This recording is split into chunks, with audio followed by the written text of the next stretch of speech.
All right.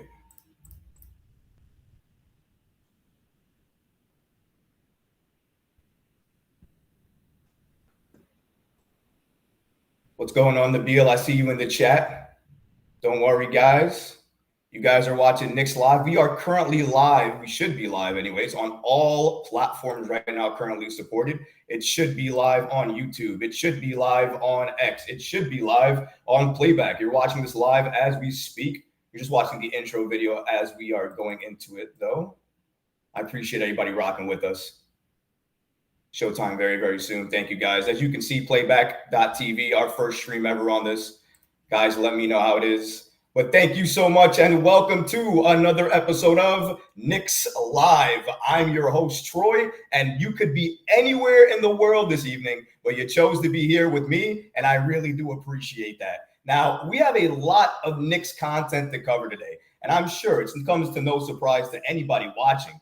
With Knicks Live, we always cover what's going on currently with the Knicks, but we do so with a very, very special guest. And normally that special guest is a Knicks content creator. So why would tonight be any different? Tonight we have another Knicks content creator joining the stage with me. He is primarily on the app X, formerly known as Twitter, but he does a lot there. One of the best content engagers on that app as well, too. Always brings a lot to the discussions. My guy, you can find him on X as well, too. You'll see him in the background very, very soon. My guy, Eddie Presti. What's going on, Eddie? How you doing, man? Welcome to the show, and thank you so much for being here today, brother.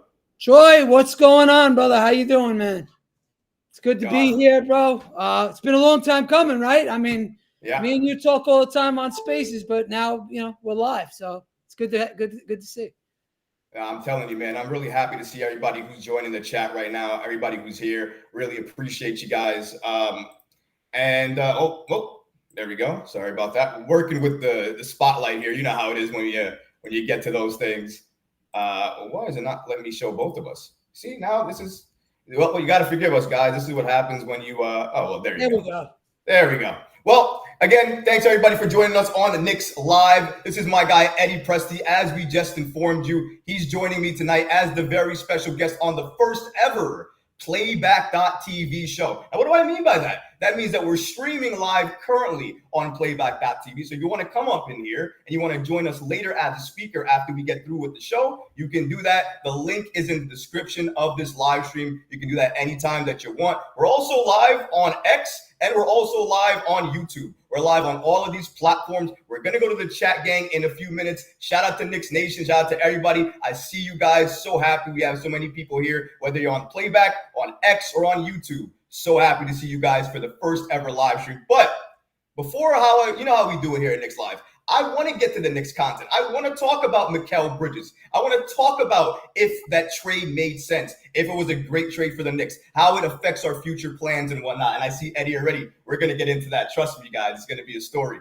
But for now, what I really want to talk about is you, Eddie. And I know you're going to push back on this. You don't like to talk about yourself too much. But you know what? I want to talk about you, so we're going to have to do it just a little bit. So indulge me if you will. Indulge me if you will. So for anybody who doesn't know, you can find Eddie right there. You can see his on screen, at Eddie Presti on Twitter. As you can see, he does the Knicks Bottom Line, he's a sports content creator, media personality, host of the Knicks Offseason Tonight Show. And he, by the way, changes that name quite a bit. But I know him to work with Deej for Knicks at Night as well, too. He does that during during the season after the post-game shows on X. You'll always find it there. That's where the conversations, honestly, for me, are really at best and where I kind of go to. That's where the basketball talk is. But Eddie, can you please give me some information on you, why you even joined the Knicks content creation just as something you wanted to do? And, what's your vision for this?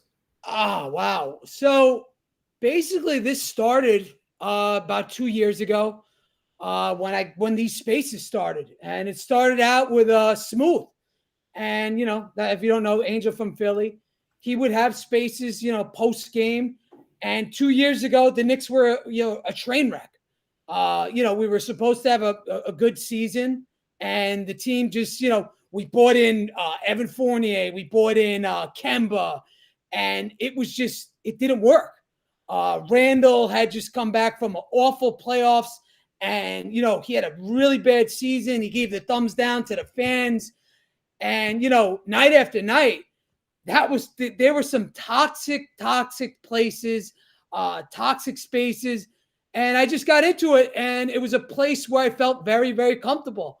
And it was a place where I felt, that I felt like, what I wanted to see different on the team. And back then, I had no hope. I was fire Tibbs. I was trade Randall. I was blow this whole thing up, get cap space, get draft picks, tank. I was fully on that. I was probably one of the most toxic Knicks fans going. And then we traded for Jalen Brunson or signed him, however you want to call it. And then everything changed. And, the Knicks became more serious. The 22-23 season happened. And what did we win? 48 games that year. And then we won 50 games this past year. We made the trade for, OG Anunoby. And, now the Knicks, right now, as we stand, the Knicks are literally a top 5 team in the NBA. So, I'm not only a content creator, but I'm a fan. I'm a fan in a lot of different ways. I don't just, watch the games. When I watch the games, I study. I watch it with no interruptions. I don't watch the games with friends, nothing like that. I'm literally glued to the TV, watching and saying what happened and seeing what's happening. And that's how I do my bottom line. That's why after a game, I could literally break down a game and what happened. Give me about 2 minutes and 20 seconds or 2 minutes, 30 seconds. I could tell you where the Knicks won and lost the game and how and why and what happened, literally. And that's how I do that's what my bottom line is all about. And, I do a lot of other things, as far as content creation goes. And the thing is, the things that he doesn't tell you, because he's so modest about the stuff he says, because he doesn't say everything. He also does a lot of these really good engagement pieces. And what I mean by that, for people who don't understand it, is he asks a very polarizing question, let's say, that is going to elicit a response, negative or positive. But see, the thing is, Eddie won't run from that, and I appreciate that. Shout out to the chat gang as well, too, that we have in here. I do see Nabil was in here before, and Claudio was in here, who said Randall at the 5. I'm sure some of them went to YouTube. We have a lot of people on YouTube as well, too. Either way, I'm happy for anybody who wants to join for any platform that you're on. And again, just giving another shout out to Eddie. Let me tell you something. If I'm following somebody, I don't follow a lot of people. I'm followed by a lot of people. I don't follow a lot of people for reasons, because I like to follow people who give me back information or something that I can use. Eddie is somebody that I choose to go to time and time again for more and more information. So please, if you do anything tonight, anything at all, besides, of course, subscribing and smashing the like button like your thumb was broken, make sure you do that too. But follow my guy. The emojis. Yeah, the emojis too. We love seeing those emojis too. But make sure you please hitting that follow button for my guy Eddie. Is free. Support is always free. I say it time and time again. And I know. We talked about Eddie. We talked about what he was doing. You guys love that. But what you're here for is really the Knicks conversation. I can't blame him, Eddie. I can't blame him. I mean, listen, at this point in time right now in the offseason, nobody's really talking basketball now. So to hear anybody talking basketball, talking Knicks basketball, I mean, that's really what it is. And I got to go to the chat gang that we're here in the playback. Again, if you want to join the playback here as well, too, to be featured here, potentially come up as a speaker later on in the show, you can go to the playback.tv link in the description to come in here. Nabil says Eddie equals GOAT. Sometimes I got to agree with him. But sometimes he does challenge that as a polarizing figure. And that's going to start us off with our first topic here tonight. And that topic is going to be NBA Insider provides an update on how the Knicks will use OG Anunoby and Mikal Bridges. Now, this is something that a lot of people, Eddie, want to talk about, but really haven't had a reason to talk about it because we're so early on in the offseason. But thankfully, Fred Katz helped us all with that by giving us more information on potentially how the Knicks were going to utilize Mikal Bridges and OG Anunoby. Basically, in my opinion, the best wing duo that we've ever seen right now in the NBA currently. I don't think you can barely make arguments, but I think it's up there in terms of one of the best in the league right now. What I will do, though, before we even get close to talking about utilization, there was a topic that came up during our conversation about said Mikal Bridges. And this was even before we talked about what the topics were going to be. I was even asking you, we're talking about, hey, what should we talk about? We're talking about different topics. And I think it was 10 seconds into the conversation. And he was like, well, what about Mikal Bridges? What about him? What about that trade? The trade that gave us our final piece? Yeah, that trade. Well, Eddie doesn't like that trade too much. And well, actually, Eddie, before we get to that, I want to show people exactly what the trade we're talking about is as well too. And for anybody who doesn't know, this was a trade that happened a couple months ago. So New York Knicks, they received Mikal Bridges. This is not the finalized one. We also received Keita Diop's in that deal as well too, but whatever. Mikal Bridges, Keita Diop's in 2026 second-round pick. And the Nets got Bojan for first-round picks from the Knicks, and then a 2025 first-round pick from the Bucks, 2028 first-round pick swap, a 2025 second-round pick, and they also ended up giving up Shake Milton in the deal as well too to make the money work.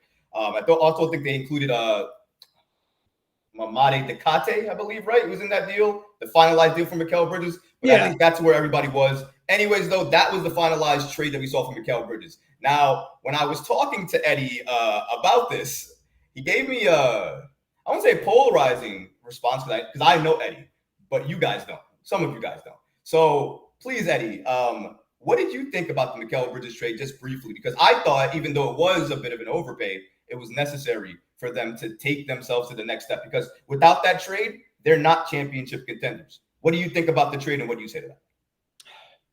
I think they made the trade too soon. Okay?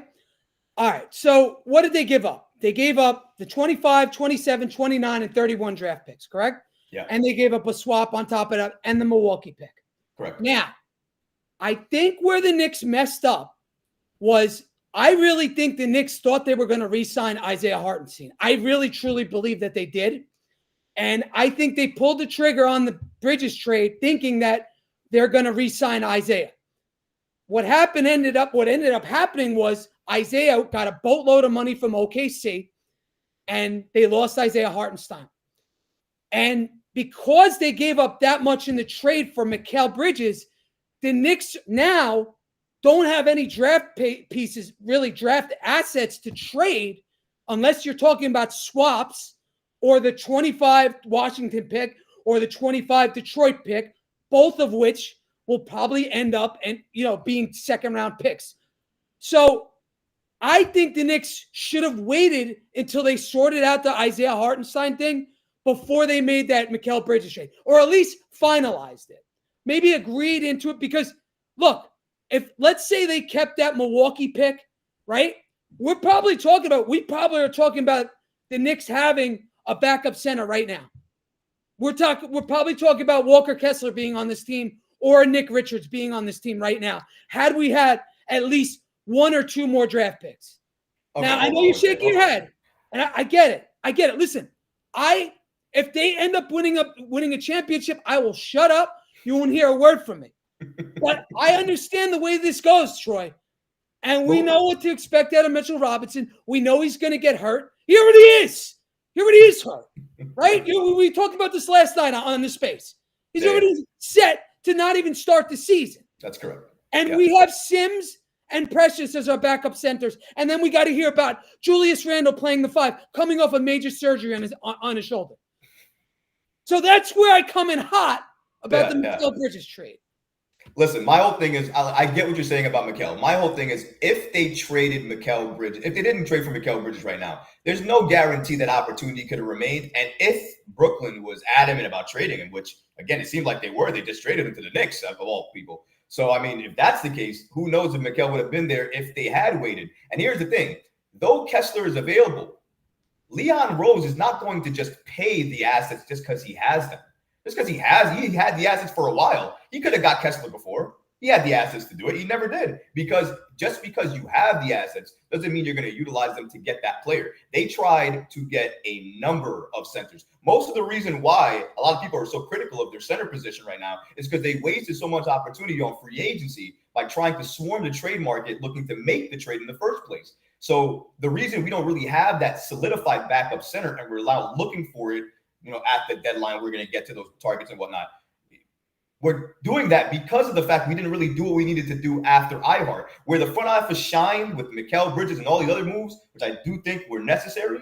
Yeah, right now it's a red mark on their record because they didn't handle the Isaiah thing too much. Go ahead, Eddie. Do you think that they thought they were going to re-sign iHeart? Because I really do. That's why else would you do nothing else? You put everything in that, and that's the first mistake. You never put all your eggs in one basket. We know that because it's never going to go that way. How often do things go the right way? They often never go that way. No. So why would we think it's going to go that way now? But I just want people to hear your thoughts about the trade because I think that's going to influence how you speak about the future when we get to the contract extension, the plans, and how it's going to influence those things, as well as we're going to talk about now, OG Anunoby and Mikal Bridges and their utilization. So shout out to my guy, Fred Katz. As you always know, I always go to the NBA insiders that I trust, that I follow, and guys who cover the team. And Fred Katz, obviously one of those guys. As you can see here, he gave us the following information today, courtesy of the article he wrote. And this is more or less the storylines headed into next season, but in them, he gives us some really solidified information. He states the following: wherever Bridges and Anunoby fall, they provide a luxury Knicks head coach Tom Thibodeau, one of the league's top defensive minds, has never had. These are two big wings capable of manning Giannis or Luka. Bridges is superior on smalls, and Anunoby has the edge on bigs, but Thibodeau could go any way with those two. The Knicks could provide more aggressive ball pressure than any other team in the NBA, but maybe with a lot of turnovers to boot as well. We'll have to see what happens there. Katz continues and states, Thibodeau's defenses rarely force lots of turnovers, but not because the coach doesn't value a takeaway. It's because of his principles. He doesn't want impatient defenders streaking into passing lanes or straying from their assignments, hoping for an interception. Instead, he believes defenders' first responsibility is to his man. So as we can see here, Fred Katz gives us some information, Eddie, more or less on Tom Thibodeau and what he believes in terms of his defensive mind and the schemes he's going to run, obviously with Mikal Bridges and OG Anunoby. Now, Fred Katz did more or less let us know that with those two in the lineup, Tom Thibodeau, even though he could rely on more, penetration defense, because that's what you're going to have with those wings, he still might go to exactly what he always goes to, which is a lot of solidified rim protection. And that's really where the Knicks shine at their 5 spot. Notice anybody who takes that position normally is leading the league in offensive rebounds. So Ihart do it. Mitchell Robinson did it when he was active. I don't know how many other people could potentially do that. I'm not saying it's an easy job to do, battling on the boards each and every night, putting your body on the line like that. But again, it is something to consider. Now, the way that Fred Katz described it, though, it does sound like that Tom Thibodeau is going to utilize those two potentially in a way that could lead them to go small. But go ahead. Go ahead. He's gonna use those two to basically stranglehold the other team on defense. What do you mean by that? Well, when you have Mikal Bridges and OG Anunoby next to each other on a court, they could target whoever they want, and both could either switch on or switch off to whatever that target is, whether it's a Luka, whether it's a Tatum or a Brown. Either one can man up and defend those players. And what you're going to see happening is you're going to see turnovers, like Fred Katz said, but you're also going to see a lot of, deflections. You're going to see hustle stats and things like that they're not telling you about. And, after we didn't have Mikal Bridges last year, and after the OG Anunoby trade, we were the best defensive team in the NBA. Yeah. Now, can you imagine what we will be this year with not only OG Anunoby, but also Mikal Bridges? That is going to be absolutely sick. And we are going to literally be like cobras on defense. We are going to be unstoppable. Mix in Josh Hart, mix in all these hustle guys. These guys are not going to just give up buckets. We are going to make it extremely hard for the other team to score on us. Extremely hard. And if Mitchell Robinson can stay on the court, we are going to be a major, major problem on defense. Major. We are going to probably give up the least amount of points in the entire NBA. I would say by 5 points will be the next team. I think it's going to be beautiful to watch. So you think it could be a defensive lockdown with the potential of Anunoby, Bridges, and Mitchell Robinson all being available at the same time? It was last year. And we just added Bridges on top of this. Yep. So if you have a healthy Mitch, if we have a healthy starting 5, we are going to be a huge problem. And we are going to suffocate these other teams, Troy. We're going to suffocate them. What do you think about, I just want to go back to a point that Fred Katz mentions here. He mentions in terms of Tom Thibodeau, His defenses rarely force lots of turnovers, but not because the coach doesn't value that takeaway. It's because of his principles. He doesn't want impatient defenders. I find that so key. You know how we sometimes see some of these guys on the court, Jericho Sims, for instance, leap, right? Yeah. Always shit. Thibs don't like that. Thibs don't want you to do that. He wants you to stick to your man and understand your role when you're out there. That's why Precious, in my opinion, got minutes over him. But see, that way he's talking about it leads me to believe we're not going to see that small ball lineup. We can't see it because if you're going to go by Thibs' principles, which is exactly what Kat is saying here, is Thibs' principle to play somebody who's a small ball five unless he has to, he's forced to? No. Right. I mean, look, again, we've had discussions in the past about this. Tibbs is kind of a guy that's stuck in his ways, good, bad, or indifferent. However you feel about Tibbs runs a traditional lineup, whether you like it or not. And I know a lot of people this year are saying they want to see Randall as a small ball five. What have we seen the last 4 years Tibbs do? He runs a center, a traditional center. He runs a traditional power forward, a traditional three, a traditional two, and a traditional one. That's just the way he runs his team. And that's the way he likes it. And let's be perfectly honest. He's been successful doing this. I think the reason, Eddie, people talk about the small ball is because of the roster. And I think that's fair. I think is it because we lost iHeart?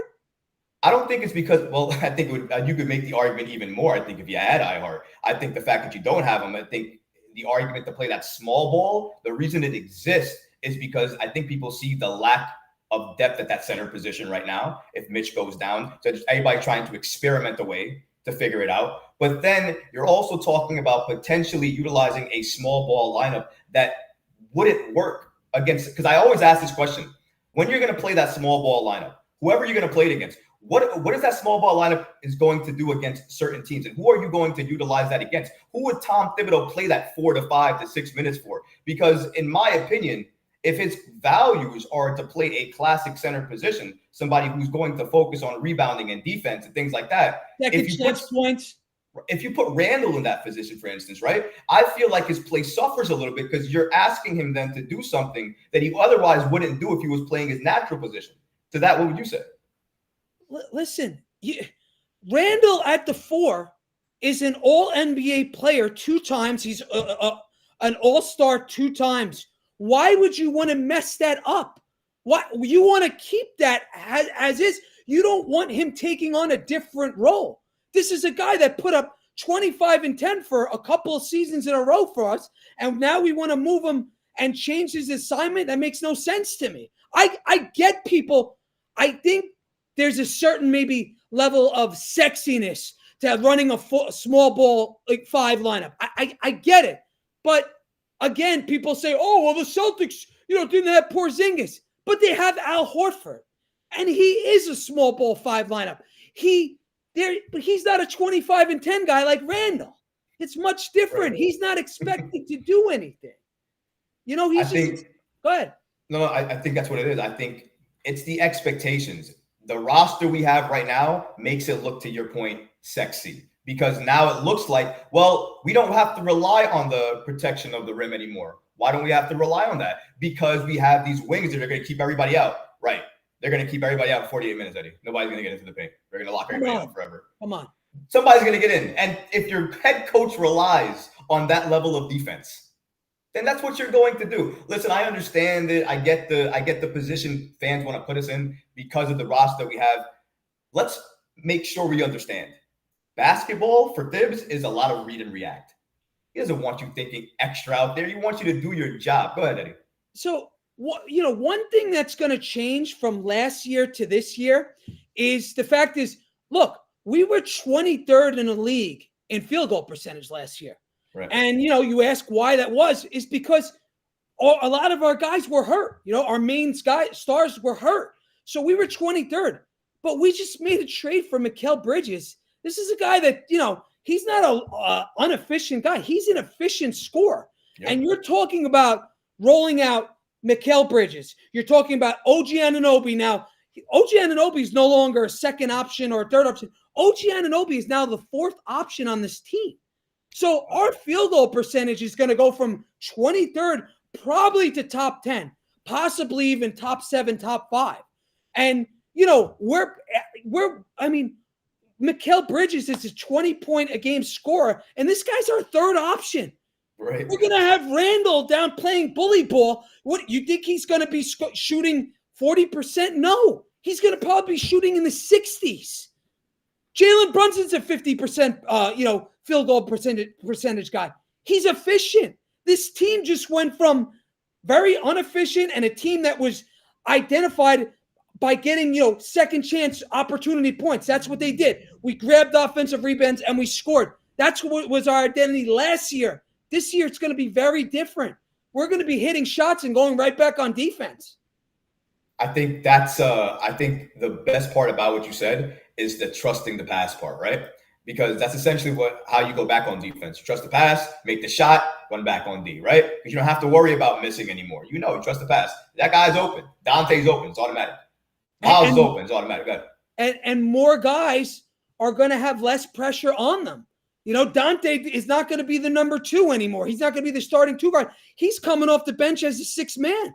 You know how many open shots there's going to be? OG Anunoby's going to be sitting in the corner while they double Brunson, and he's just going to put up that corner 3 and bury it. And he's going to bury it at a high clip. It's going to be a beautiful thing to watch. You know what else is going to be a beautiful thing, Eddie? There's going to be a lot of beautiful things coming up. But one of the beautiful things that I think is going to be coming up for the Knicks, and this is just my opinion, but I think some people will also share it as well too. The Mikal Bridges extension, which is, in my opinion, just inevitable at this point in time. But it does bring up something. Mikal Bridges extension affects New York's and their future plan. Now, I absolutely 100% believe the extension, just like Jalen's did, affects the Knicks and what they're going to do in the future. Now, if anybody doesn't know, living under a rock, or don't know what Mikal Bridges does, what he makes, or anything like that, let's go ahead and review it a little bit for everybody. So, Knicks Mikal Bridges is expected to sign a team-friendly extension after being acquired in the blockbuster trade with the Nets.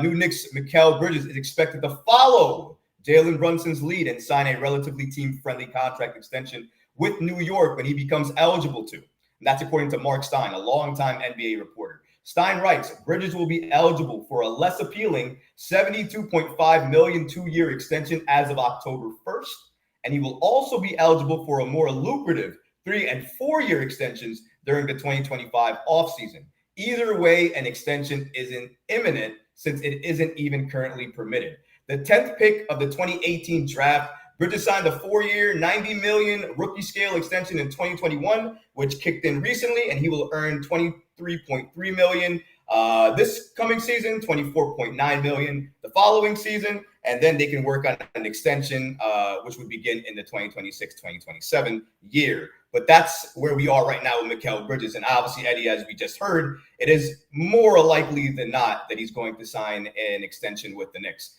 Now, I think that's a good decision to make, especially given the trade that you made. I think now, with all the picks that you gave up, I think you're more forced to kind of give him the contract extension. Here's where the Knicks win, though. The Knicks give him that contract extension, Eddie, and it's at a discount. I think you can look at that trade again and say, you know what? I feel a lot different about it now because not only do we get a player and he's a significant piece, but we got him at a significant discount. And if this team is good for maybe 2 of those years and those picks fan out, I think this trade will be looked back at as one of the better trades the Knicks have made. For that, what do you say about that and Mikal Bridges' looming extension coming up? Well, I think, a lot of it comes down to what's going to happen with Randall first, right? I think Randall's the first domino, right? We're going to decide. We're probably going to know after this year. Just stop you there. It's interesting. So you think that the Randall situation is going to be addressed before Mikal even has an extension talk? I believe that, like you said, I think they already have a little handshake agreement under the table, like they did with Brunson. Right. But I think Randall's going to be the first domino to fall because, we have to know what we're going to get out of him this year. This is a big year for Randall. It's a huge year because if he can stay healthy and he can get through the postseason and he performs in the postseason, that now changes everything, right? That changes our outlook. That's going to change his, extension. It's going to change probably how much money he gets. But either way, Randall has been known to take team-friendly deals. And I believe if Randall performs this year, he's going to take a team-friendly deal next offseason. And I already think, like you mentioned, I think the Mikal Bridges thing was already signed the moment they made that trade. I think he said, I want to do whatever. He basically told the Nets that if you don't trade me to the Knicks, I'll go and sign there for nothing. So I do want to say he did deny that. But again, he did. It's anybody's guess, but he did deny it. It's a good thing. It's a good thing he denied it because he would have been costing himself a lot of money. But I think he meant that. I really do.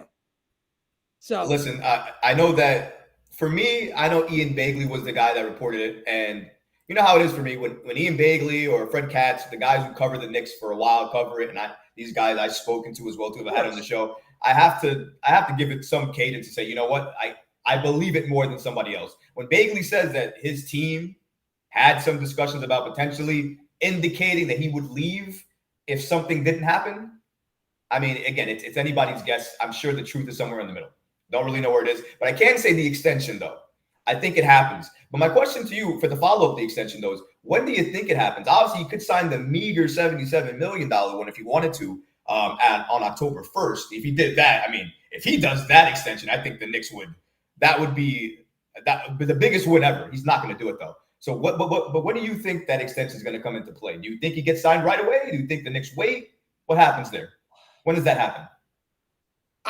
I mean, listen, if him and Brunson are as close as they're making it out to be, there's a big, I'm not saying it's going to happen, but there's a good possibility maybe he does take that extension on October 1st, because who in their right mind thought that Brunson was going to take what he took over this summer? Nobody. Everybody said he's going to wait till next year and get that, what was it, 119 million, 113 million that he left on the table. Yeah. I think there's a very good percentage that we see Mikal take that extension in October. But, the salary cap is going up. Everything rises each year. So I think they're going to toe the line with all these guys. So it wouldn't shock me either way if Mikal took the extension on October 1st. I'd say it's 50-50. It could happen, or he might just wait. But either way, Troy, the salary cap goes up, and we are, if you haven't noticed, we are going to make sure we are under that second threshold no matter what. Eddie, if you can, just for the audience a little bit, can you speak to why teams want to stay under that second apron and why it's so important? It's extremely important because there's so many stipulations that come with it. Okay, if you're over the second apron for two out of three seasons, 7 years down the road, you lose your first round pick. Okay, if that pick is, so for example, it would be like right now, it would be our 2032 draft pick. That pick would be called a frozen pick. And let's say we had the first pick overall, we would automatically move to the 31st pick overall. So we would lose that pick essentially. So if you're over that second threshold, then also you can't make trades. You have to match dollar for dollar. Okay. So if there's any money where, like, let's say, back in the past, you could go within 10, 20% and make a trade. Now, if you're over that second apron, Troy, you have to match dollar for dollar on the contract. If you don't, you cannot make the trade. Also, you can't sign buyout players. There's a million other things too. The luxury tax is tripled almost. So the owners and all like the MSG stake owners, this is a business for them. They don't want to pay all that extra money. So there's a lot of reasons, to stay under that second luxury tax threshold. There's a million reasons, but the most important ones are the draft picks and the trade assets, the trading things, and also the buyout things. But look, that it's just common sense. Stay under it. Look at the teams that are over it. Phoenix, they have no moves. That's it. That's their team. This is all they can do. Yeah. This is it. And they have a good team, but they don't have enough to win it all, in my opinion. Not in the West. No. Who else? Golden State, they're a mess. It's another one, yeah. You They have know, they have to trash their teams in order to kind of stay. Like, to your point, though, they have to. The funny part with this second apron thing, the reason why I think it's so interesting to mention. Remember the Hawks with John Collins, how they moved him, and the main reason they moved him was to essentially avoid the second apron because they didn't get anything for him. They legit got nothing for him. And Utah took him on because they needed salary for the right. NBA To fill, right, to get to the floor. So they helped each other, but it's a really weird situation when it's the first time I think we really saw that second apron come into effect where a team was actively doing something on a player that about a couple of years ago, he was a very critical part to them going to the Eastern Conference Finals. Yeah. So to go from there to being traded basically for money just to get off of my team so I can get under the apron, it tells you exactly what Eddie's saying here is true.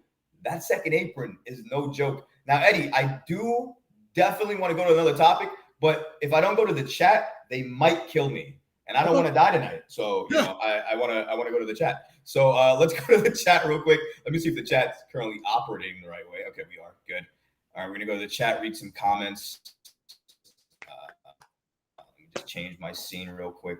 1 second, guys. Okay, oh, wow. You should see the chat coming up now, Eddie, as well too. Okay, let me just put that up here on my screen. Give me a spotlight real quick. Take the spotlight away from Eddie. Okay. Shout out to the chat gang. You guys are going nuts. Thank you guys. Really appreciate everybody. Shout out to Knicks 100 GM. He says, I told y'all Randall should have gotten the surgery. Nick Yak says signing OG was doing something.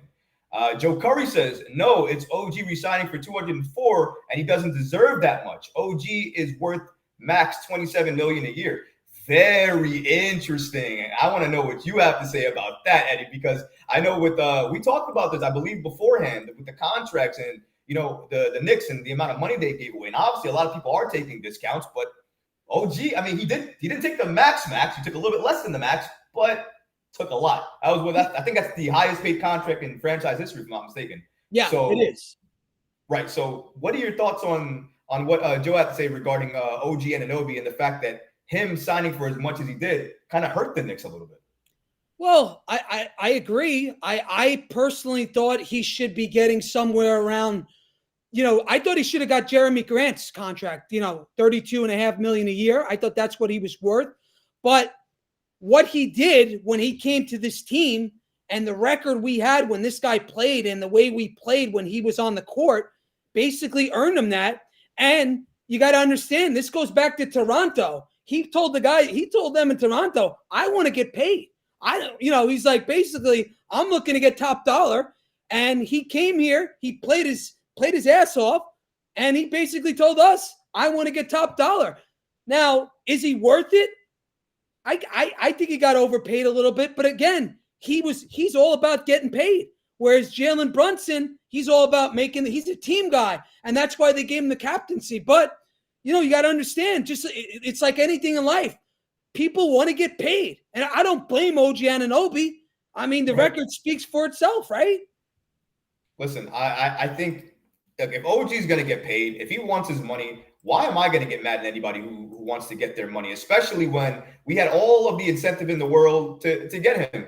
We needed to get him. If we didn't get him, Eddie, we would have been mocked and criticized for making that trade and letting OG Anunoby walk for nothing. And look what Quickly got. Look what Quickly got, right? For what you add Quickly together, what is that, $70 million, right? Right. I mean, listen, I think you can look for the negative and positives away depending on who you are. But I think it's a good point to say that if the Knicks didn't pay OG, we would have looked like fools if we didn't. So I think maybe it was a bit of an overpay, but you have to make it. There's no other way. You have to make it at this point. Let's keep it going here, though. Exactly. I agree with you. D-Block, shout out to you as a member of the Knicks Recap channel. I appreciate you, brother. It says Randall will resign with the Knicks. I do believe he will. I think Randall will resign, Eddie. I think he'll resign probably at a discount. He'll not take the extension he's getting offered now. That's not going to happen. He's going to wait till he gets closer to the max, but he'll take less than the max, not as much as the super max. But I think he'll be eligible for that. But it all depends on regular season and, of course, the postseason, because that's where you're going to make that money. The postseason really is where he's going to make that close to supermax money. If he wants to sign a friendly extension again and only has a great regular season, I don't know what's going to happen. because the Knicks already did that. But it's interesting to kind of go there. George Jackson says, you guys are bugging. The Knicks are in the best shape that they have been in 15 years. I don't know who you're saying it's bugging too, because I think me and Eddie would agree. I think we do agree that the Knicks are in the best shape that they've been in the last, I think, 25 years, or maybe 20 years. You want to say 20, whatever. I'll give a shout out to the 98 teams. 21 years, right around that time. So I think that's 25 fine. years.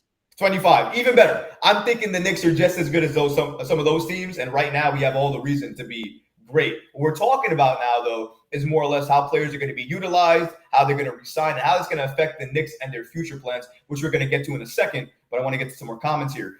Knicks 100 GM says, it takes time for a center to understand our system.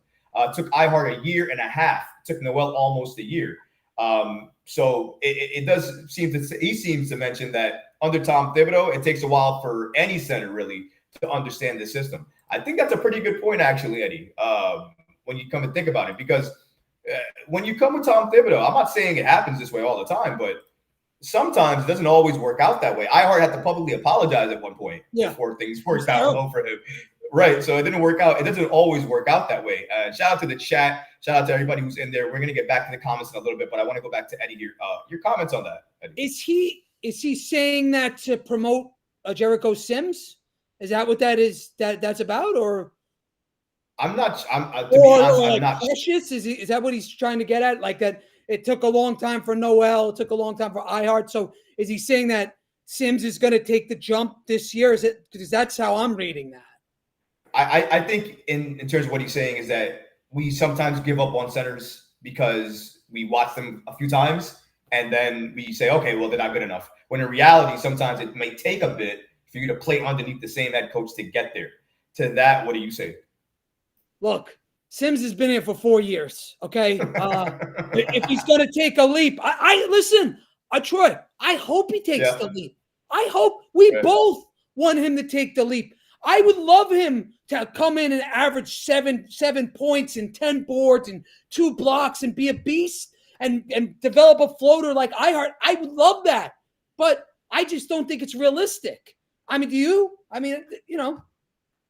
No, I really, legit, I really do not, because okay. I think Jericho Sims, the pressure that they put on Jericho Sims, right? Or people in the community that put pressure on Jericho Sims. Jericho Sims is not going to have the opportunity, Eddie. He's not going to get the minutes to do what everybody wants him to do. You want him to be the athletic demon he is on the boards? Great. Not going to get the minutes. Precious is there, and they need to increase Precious's value to trade him at the deadline. You can't get him and play him power forward now, because now you've ruined that because of the contract you've given him. You've given him a tradable contract. Now, if he moves to the back of Randall, what that means now is maybe he doesn't see as much time to increase that value enough to trade him for the player you need him for. You need to see a player for that value to increase. So I think that there's reason to say that if Tom Thibodeau's in there, that potentially he can get anybody to a certain level after a certain period of time, but not if they're not going to see the core, Eddie. I don't care who you are. Yeah, no, I'm with you there. Look, again, to me, Sims he's an athletic beast. He's He's unbelievable. His athleticism is insane. But to me, he's just a very low IQ player. And it's been 4 years. You know, he like you said at the top of the show, he's a guy that jumps. You know, you do a head fake on him or something like this, and he's jumping out the gym and you go right by him. You know, to me, he's kind of very, you know, he's a guy that just, he doesn't let the game slow down and come to him. He's just over aggressive, and I think that hurts him in a lot of ways, you know. And I would love to see him make the leap. I just don't see it happening. Shout out to our super chat, my guy Double A. He says, "Shout out to my guy Eddie Presti." Double A, good guy, good people. Double A, always good people. He used to be back in the other my other YouTube channel. Oh, yeah. He supports everything, bro. He's always awesome. Appreciate you guys. Like I said, with the super chats tonight, we're doing them a little differently. Normally, when I'm on live myself and I can see everything that's not on the playback, it's easier for me to follow it. But with super chats going forward now, when I get them, we're going to do them a little bit differently and separately like this, so you guys can only see the super chat on the screen, because I want to highlight a little bit better. So shout out to Double A for calling that out. Yeah, appreciate him, man. Good people, man. He's good people. I love Double A, man. He's one of my favorite guys on here, longtime supporter as well, too. So you know how it is. Appreciate you, Double A. But let's go back. I want to talk, Eddie, and again, shout out to the chat. We will get back to all of you guys very soon. But I do want to get to the part that we were talking about. We talked about Mikal Bridges in terms of the extension, right? Yes. Now I want to talk about how that affects the Knicks and their future plans. I think if they get Mikal Bridges at a discount, right, and they can sign Randall to a discount, that gives them the ability not to go out and get a top-tier star, but let's talk about a rising star, somebody with potential that you see it, you know that they're about a year away, and that's the guy that you want to get. I think that's the player they can target with the assets they'll have available and remaining once they make those contracts and give all that money to those guys. I think that's their future plan. I don't think their trades go away because of where they are right now. To that, Eddie, what do you say? Do you think the Knicks' future is bright if they sign Mikal and Jalen to those team-friendly deals? And then you got Randall, who doesn't take the max, but maybe a little bit less than that. You obviously have OG and Anunoby on close to a max. Where do you think the Knicks are in the future? Are they in good shape if they do that? Listen, I think both guys are going to take deals that are always going to keep us under that second tax threshold. That is just what they're doing. You're seeing it. You know, look how long it took for the negotiations just to bring back Precious, right? For $6 million. So when it comes to these bigger deals like Mikal, like Randall, you're going to see them take deals that they'll get paid, but they're going to get paid just enough where we're staying. We're going to be teetering that line, but we are going to stay under that threshold. Now, when it comes to making trades, again, it's going to come down to this season, Troy. Look, Randall might be the guy that's ultimately traded. He might be the guy because, again, and it's crazy for me to say. What did you say what did you say on this live right now? Did you just say Randall's going to be traded? Do you not know I'm the anybody's going to get traded? Don't say Randall. All right, well, let me back up. Please back up. If they're going to trade for anybody, they're going to trade for a backup center or a starting caliber center, right? Yes. That's yes. first. Yes. Okay. Now, if for some reason this team doesn't gel or it's not cohesive, right? And there's something wrong after, let's say, 25 games. Right. My prediction is that Randall would be the guy that would be traded. And he'd be traded at the deadline. That's what I could see happening. Now, I don't think it's going to happen, but I like to look at all the possibilities that can happen. And if there's one guy that could be traded, that's not, going to get us a backup center, that Deuce McBride might be traded. All these rookies could be traded, no doubt. But if something doesn't work, right? And we see it after 25 games, something doesn't work. The guy that's going to be traded is going to be Julius Randle. Why? I know it's a hot take, and I could see it. Why? Why? Why? Why would they do it? Please explain it to me, because it don't make no sense to me, and I'm trying very difficult. My hands are crossed, Eddie. Okay? No. I crossed my hands. Look, it's hard right now. Well, let me explain myself. All right, please go ahead. The Knicks right now are a top 5 team in the NBA, in my opinion. We're literally top 5. Yeah. We're somewhere between 3 and 5. Okay? I think it's Boston. I think it's OKC. And then from 3 to 5, it's anywhere from Knicks, Denver, and Minnesota. That's it. I believe in this team. I think this team is going to be very good. I think we're going to have a monster season.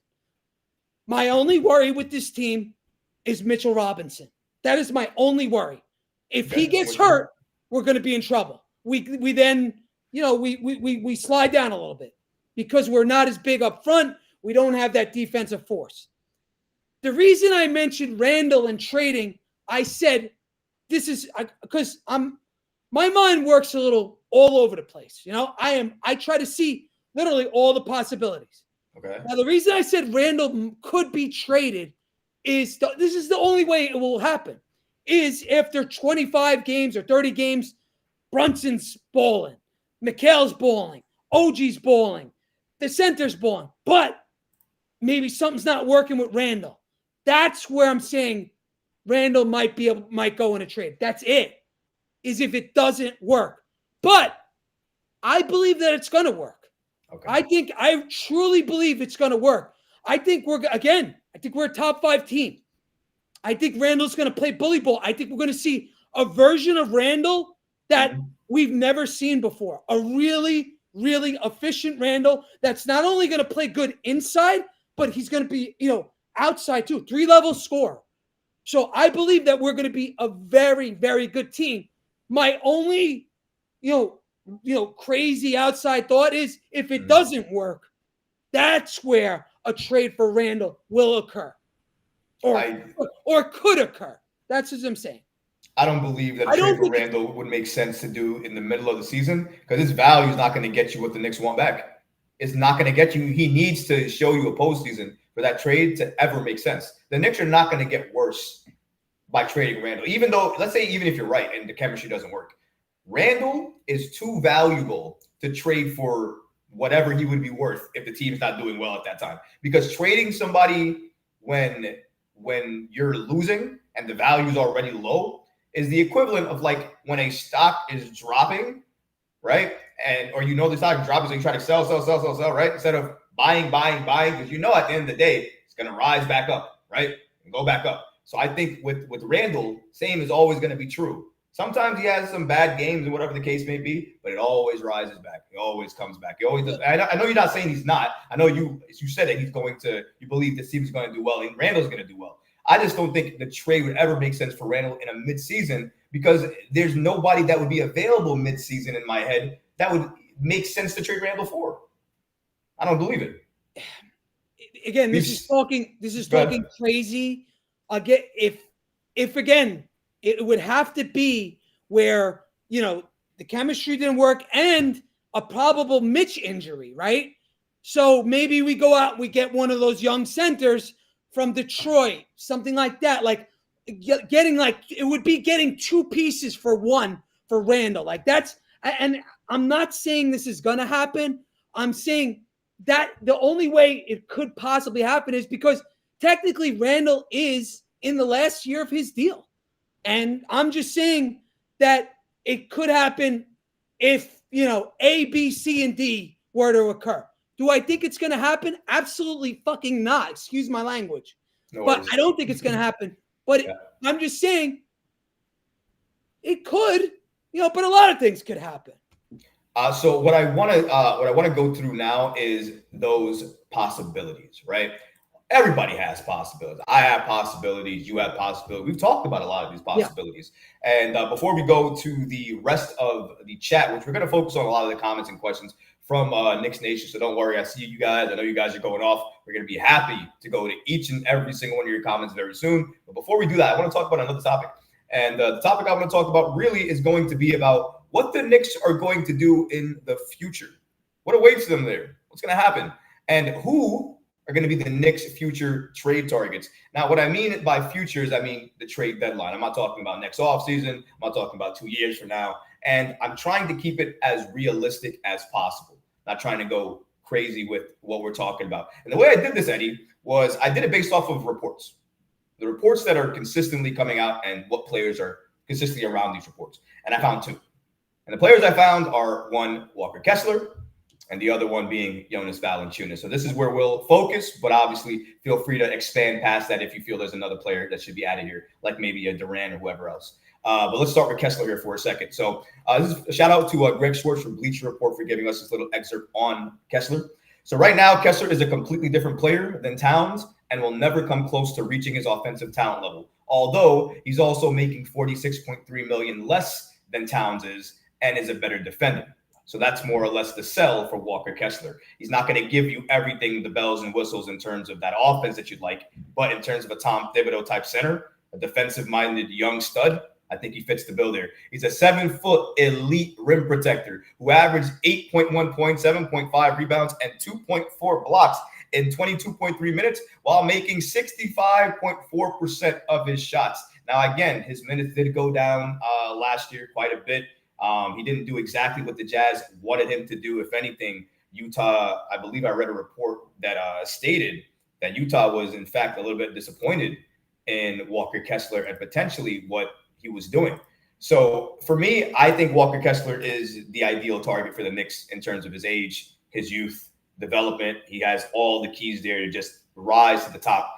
the money as well to it. Like you said, Eddie, it's ridiculous. But the only problem with that beautiful trade scenario is one person. That's Danny Ainge. May not only be Danny Ainge, but the reason I'm mentioning is because it's cost related. But Kessler is a name that comes up basically in every day. Kessler's name is brought up basically. And I know you even mentioned it in some of your trades now. You've thrown out there, would you do this trade for Kessler? And it's split sometimes, and sometimes it's 60-40. And, it depends. Where are you on the Kessler situation? Number one, do you think it happens? And two, what do you feel about Kessler on this team? I would absolutely love Walker Kessler on this team. I think he'd be perfect. I think he'd be a perfect guy to, have next to Mitch because he's capable of starting. The fact that this guy, has 2.5 blocks a game in 22 minutes, 23 minutes. This guy's a perfect fit in New York. The guy makes almost nothing. I would listen, man. I'm a little, I get a little crazy. I'll give up any of these kids to get Walker Kessler. I'll trade Deuce. I'll give them. They want Daddier. Goodbye. See you later. Because I have faith in Walker Kessler. And recap, I'm trying to win. I want to win a championship. And I know Mitchell Robinson's probably going to get hurt. So if it comes to it and Danny Ainge has the gun to our head and he says, give me, Deuce. And I know a lot of people say they don't want Deuce. But where a trade for Walker Kessler is going to happen, it's going to happen at the deadline because they're probably going to just tank. They're going to get rid of all their guys. Sexton will be gone. Clarkson will be gone. They're pretty much going to gut that team to try to, tank for this season's draft, which is supposed to be excellent. So if it comes to it and they want, a couple of our young guys and they want Deuce, guess what? I'm making the trade. You know why? Because if we get Walker Kessler, we could probably win a championship. And it's that simple for me. It's a yes or no. Can you win a championship with Walker Kessler as your center? And my answer is yes. So I'm making the trade. I'm giving Danny Ainge who he wants. I don't care. But even so, you mentioned Deuce. Now, Deuce obviously became a fan favorite. Playoffs, he unleashed. Did a lot of things that we were hoping for Dante at times. Right. I think he outperformed Dante in some of those games as well in terms of like his shooting and his reliability. But people are quick to have him move because of the potential of Kolek, the Knicks second-round rookie that they have, and he's on the bench. He obviously signed campaigns, so he's on the bench. So a lot of people feel that if you did trade Deuce, it wouldn't be as much of a hit because you have a replacement there already. Are you on that same as well, too? Do you believe because of our roster, if we lost Deuce, it wouldn't feel as much of it as a hit? Bro, I'll give them Deuce and Kolek. Oh, my God. Bro, man. If we are that close, if we are this close to winning a championship, I'm team F the kids, man. I don't care. I want to win that championship. If we're this close and that Kessler puts us over the top and it plus 2 guys, I'm making a deal. I'm doing it. I'm a gambling man. I'm doing it. And I know a lot of Knicks fans are going to go crazy on me. But listen, championships don't come around every year, brother.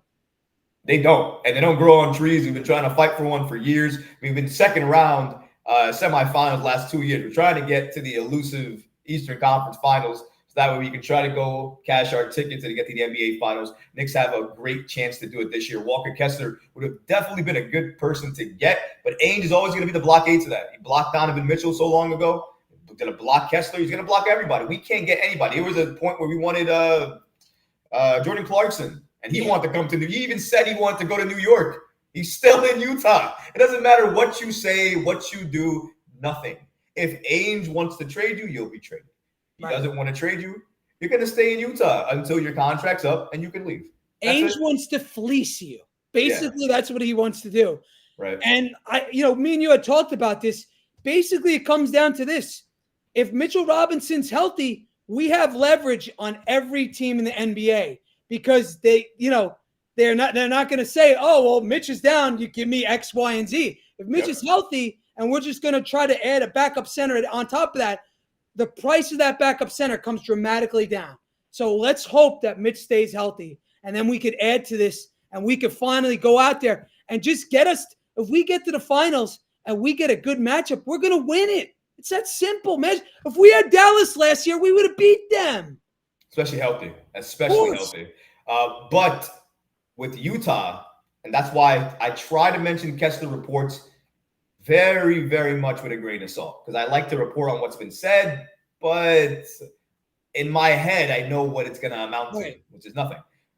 Right. But then we go to the guy that I do think it's going to amount to something. And, we've talked about a guy that either I've made famous or we've made famous just talking about Jonas, but I feel like we've given this guy so many cadence, and I think it's because of the fact we know why. It's cost. It's not really ability so much, more of cost. But Jonas Valanciunas comes up with the Washington Wizards. Anybody doesn't know, Valanciunas signed a 3-year contract with the Wizards, although his time in the nation's capital could be closer to 3 months. The veteran center got his money and will almost certainly be moved to a contender before the February 6th deadline. The Knicks could use his rebounding, screening, and toughness either as a starter or backup to Mitchell Robinson. And that last line right there, Eddie, is exactly what spells it all out. Same reason why you wanted Walker Kessler as well, too. Same reason I want him. It's because you need somebody who can come off the bench and who can start if basically what's going to maybe happen, because if you read the injury history, it almost seems inevitable at this point that Robinson might go down. I'm not hoping or wishing that, and I don't want that to happen. I want him to stay healthy. Shout out to Mitch. But if he goes down, you're going to need somebody to kind of show out and be able to come in there and do a little bit of what Mitchell Robinson could do. Maybe not do everything. I don't think anybody can do everything, but at least do something. And I think Jonas is a good player for that. Now, the reason I mentioned Jonas, though, is because of trade. Now, we just talked about Kessler. Well, Kessler, how are you going to afford Kessler? Kessler's not going to be cheap. Jonas is probably going to run you a first-round pick. If you thought that, you'd be right. He is going to run you a first-round pick. But, Eddie, you know, as well as I do, that the Knicks have a first-round pick. It might be protected. It might mean nothing to us or any other team. But that pick really means a lot to the Washington Wizards, because if they get it back, that pick now becomes tradable.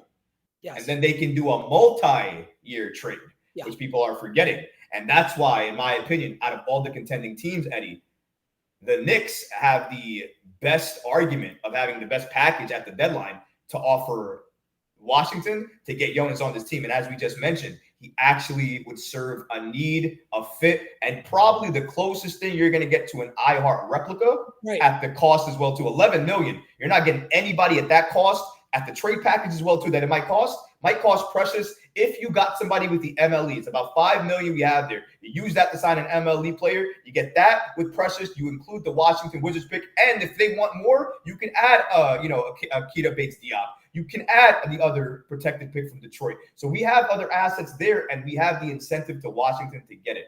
For that, what do you say to Jonas? Listen, man, if we're desperate and we have, nothing, again, I'm making this trade for Valanciunas. He's not perfect. He's not Walker Kessler perfect, where he's young and, on the rise. Valanciunas is a guy that's in the twilight stages of his career. But Valanciunas, in the minutes he plays, is the best rebounding center in the NBA. Okay? In the amount of minutes he plays when he is out there, he is the best rebounding center. So guess what? If we need second chance, points, Valanciunas is our guy. And like you mentioned, Valanciunas is on a pretty team-friendly contract. You're only adding $10 million to this, team, and that's a very easy match. Precious is 6. Throw in, if they want Sims, throw in Sims is $2 million, and then throw in Diop, and the salaries match, and you throw them their Washington pick. Guess what? We got a guy that comes in here. He's a legit backup. He's a Tibbs type of player, too, by the way. He's a big, strong guy, and he likes to play, he's not what he was a few years ago, but he still is strong. He can make screens. He can, get rebounds, and he's an enforcer. So he's going to he'd be a Tibbs type player right off the rip. So I definitely consider bringing in Valanciunas without a doubt. Now here's where we go down the rabbit hole.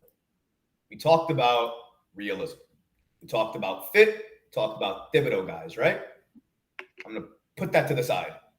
Now, you were part of this chat, I believe, or at least conversation. Bulls, Nikolai Vucevic. Now, we had a conversation today. Shout out to my guy, D Black. If you're watching, D Black, they're not the same, D. I'm telling you, if you're watching this on live, I'm looking at you live stream, D Black. They're not the same. Anyways, you know I'm talking about, though, Eddie. Me and D Black went at it over Kevon Looney. Oh, yeah, I remember. We got to get into that one, too. We're going to get into the Kevin Looney take. I can't wait to get into that one, by the way. Guys, if you haven't heard the Looney take, please wait for that. But going to Nikolai, can you tell me something about him really quickly? Do you think that Jonas and Vooch are a similar player? And if you do believe that or you don't believe it, just explain your reasoning. Well, look, when you're talking about Vucevic, you're talking about a guy that's, he's a true stretch five. He's a good rebounder, but the problem with him, he's not the best defender. Right. He's a decent player, but my problem with Vucevic is that his $20 million salary is you're gonna have to move a lot of money. Yeah. So in order to get Vucevic on this team, you have to move either Mitch or Josh Hart or Dante. One of those three guys has to go. That starts the conversation. Also, Precious goes out in that deal. That's just to make the money to work. Right. So getting Vucevic sounds nice.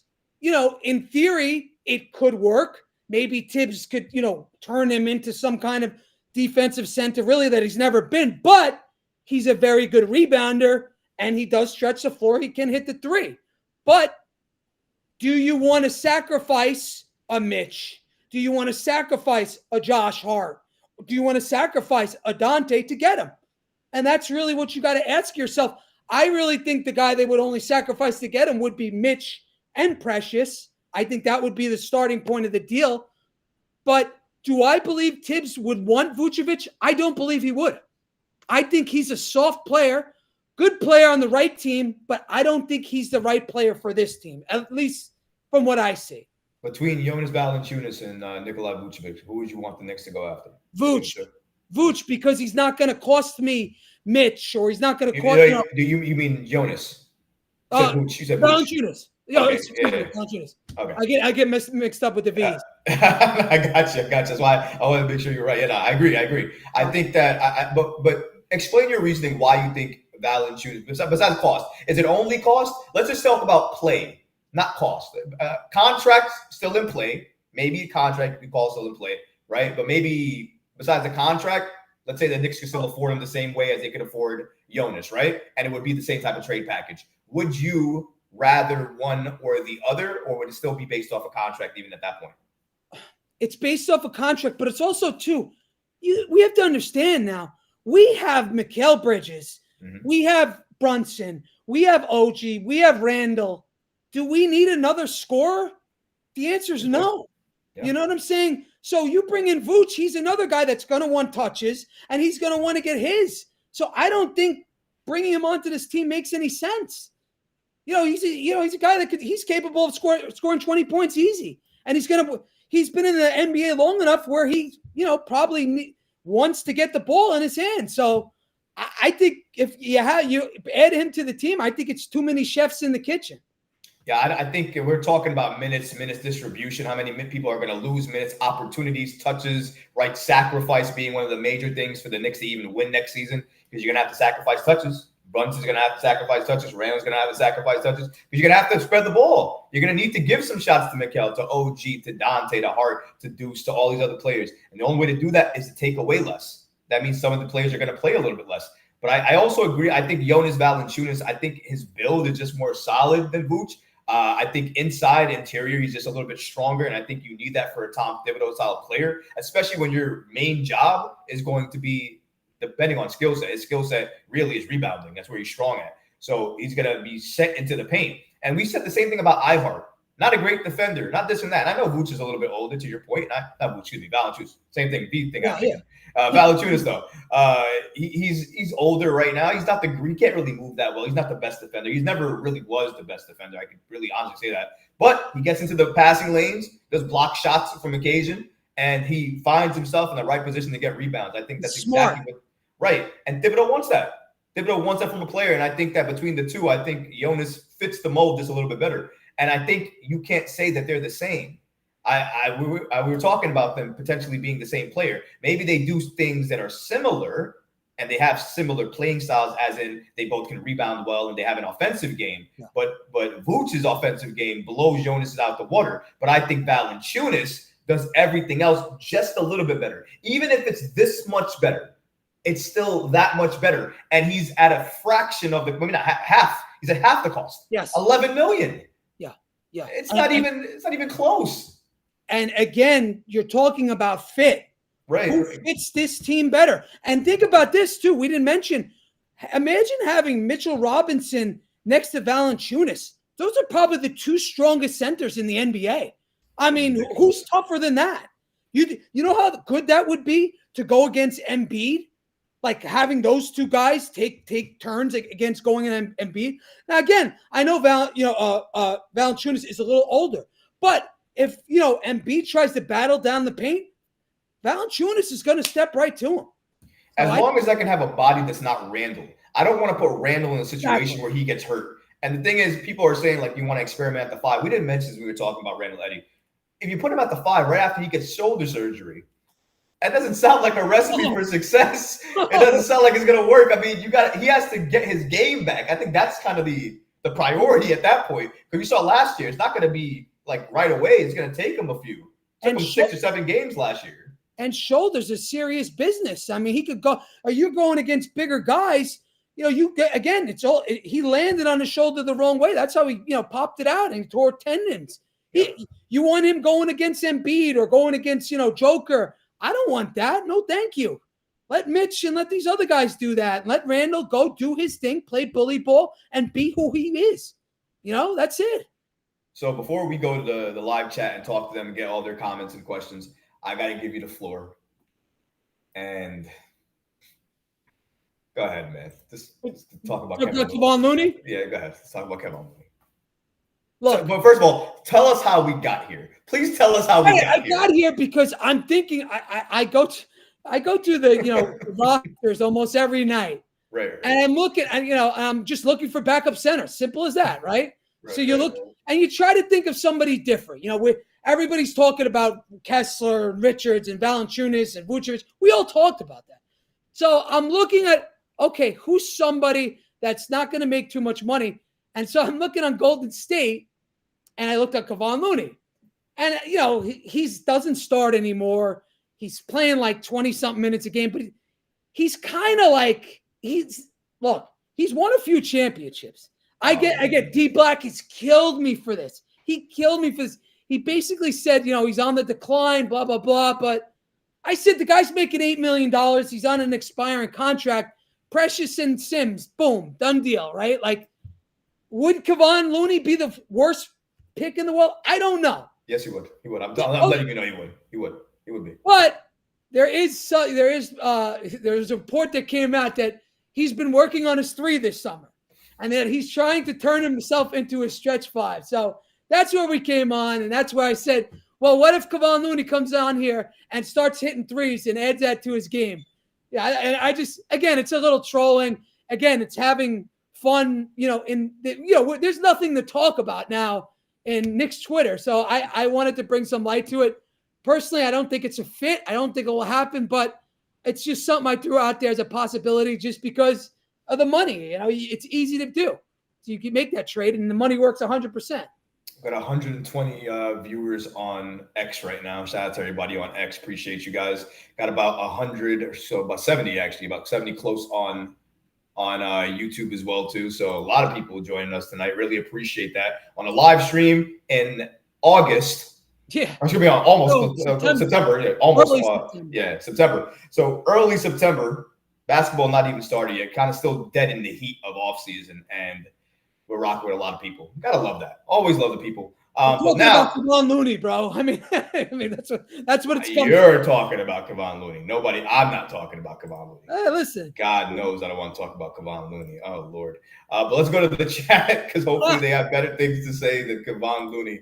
Shout out to the chat gang, guys. We're gonna stay with you guys for, I don't know, Eddie. You want to say about 20 minutes or so? Yeah, I'm good. I don't want to keep it too long. We don't have too much time. All right, so So we'll do about another 20 minutes or so. If you guys want to get into the chat now, now's the time to do it. If you want to join us as speakers, now's the time to do it as well, too. The way to do that, go into the playback.tv room that we're in. You can find the link in the description. You'll go to that. You'll join the room. And as I see you in the room, just leave a comment in the chat. If you want to come up, you got to leave the comment in the chat, in the playback chat, that you want to come up as a speaker, and I will let you come up as a speaker. You can talk to me and Eddie. Be respectful, or I will boot you. But please, if you want to talk about Kevon Looney or any of these trades, anything that we have to say, now's the time to do it. But as we were talking about before, let's do it now. Let's go through it. So some of the questions that we have or comments that we have are from the chat. Let's see. John says, if you want to be negative going into the season and not enjoy the year, go right ahead. But I'm going to enjoy this season and the best Knicks team I've ever seen since we had Pat Ewing. I think they're talking amongst themselves in the chat. They're probably having an argument, but I would agree with you, John. I think Eddie would agree with you as well, too. I think we do have one of the best teams since that Ewing team. Or maybe you could even, like I said before, you want to say since 95, since 98 teams, whatever you want to say. I think that's fair because with the level of talent that we have, where we're going to go, I think that's perfectly fine. I don't have any disagreements with that. Let's see. New Lord says, you're crazy. Valanciunas is a big guy like Embiid. One of the other ones were saying, I think a user was saying to you, Eddie, that there's no way that Valanciunas could guard Embiid. There would be no way. And I don't think you were saying that he could guard Embiid. I think you were just saying that he's another body you could throw at Embiid. Right. So I think that was something that we needed to clarify there. What else do we have here? Knicks 100 GM says, we started the season like we did last year. Injured, yes or no? I think he's talking about Mitchell Robinson. Did we start the season? I guess we did, yeah. You don't have to ask yes or no. I think you're right. It's yes. Well, Mitch went down after the 23rd game, right? 23 games he went down. Right, but now he's down before the season even starts. Exactly. What else is new? Right. Shocker. I hope it's not. That's you know what? I don't know, man.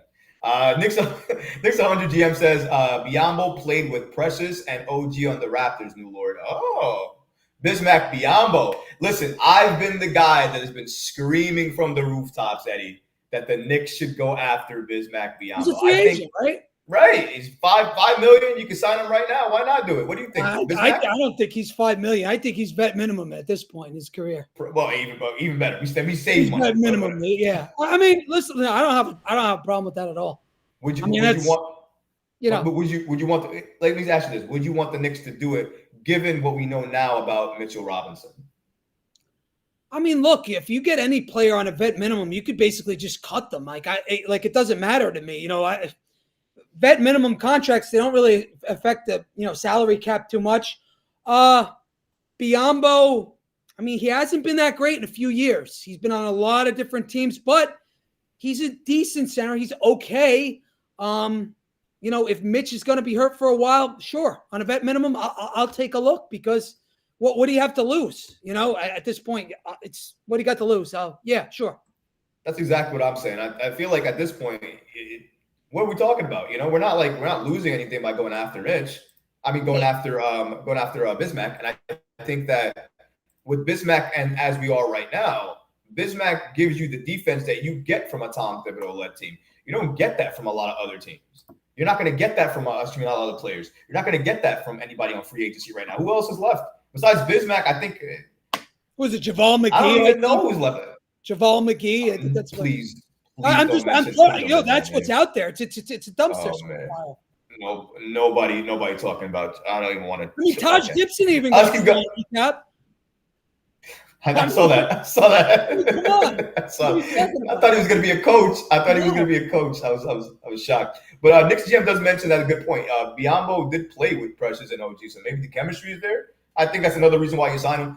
John says, who's hurt because Mitch may not start the first game of an 82-game season. It's a long season. It's not how you start, it's how you finish. And if Mitch misses some time in the start and good for the playoffs, I'm good.